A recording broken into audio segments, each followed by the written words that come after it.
Note 40 এই ডিভাইসটা দেখবো। এই ফোনটা আসলে দেখতেই ভালো লাগে, কেন এই ফোনটা কিন্তু বেজেললেস। স্যামসাংয়ের দেখেন দামি দামি যে ফোনগুলো, ওই ফোনগুলো কিন্তু 70,000 বা 80,000 টাকার ফোন, এখন কিন্তু কার্ভ হয় না, ওরা কিন্তু এখন কার্ভের থেকে সরে এসে বেজেলটার প্রতি ফোকাস দিয়েছে। যত বেশি বেজেললেস হবে ডিসপ্লেটা, যত মানে ফোনটা কিন্তু দেখতে সুন্দর মনে হবে যে না ফোনটা, বাট বেজেলটা কম দিলে কি হয়, একটু প্রিমিয়ামনেস হয়। আমি একটা ফুল যে ভিডিওটা দেখবো, ভিডিওটা যদি ফুললি আমি দেখতে পারি, কোনো ধরনের কাটা ছেড়ে থাকে, তখন দেখতে একটু প্রিমিয়ামনেস লাগে। তো এইটাও কিন্তু আমাদের সেম একটা ফোন, বেজারলেস ফোন।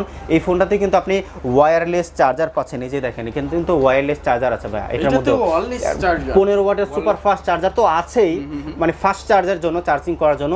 আর এটার মধ্যে আপনি একটা ওয়্যারলেস, মানে এই যে নর্মালি যে চার্জারটা এখানের মধ্যে দিয়ে এই ফোনটা আপনি জাস্ট পেছনে পাবেন, জাস্ট লাগিয়ে রাখবেন, তাহলে এই ফোনটা কিন্তু ওয়্যারলেস চার্জার থেকে গেল। রেগুলার প্রাইস 27,000 টাকা। 27,000 টাকার মধ্যে আমরা কিন্তু 3টা গিফট, এবং এখান থেকে যে কোনো একটা, মানে হয় এটা নাহলে টোটাল 4টা গিফট দিচ্ছি।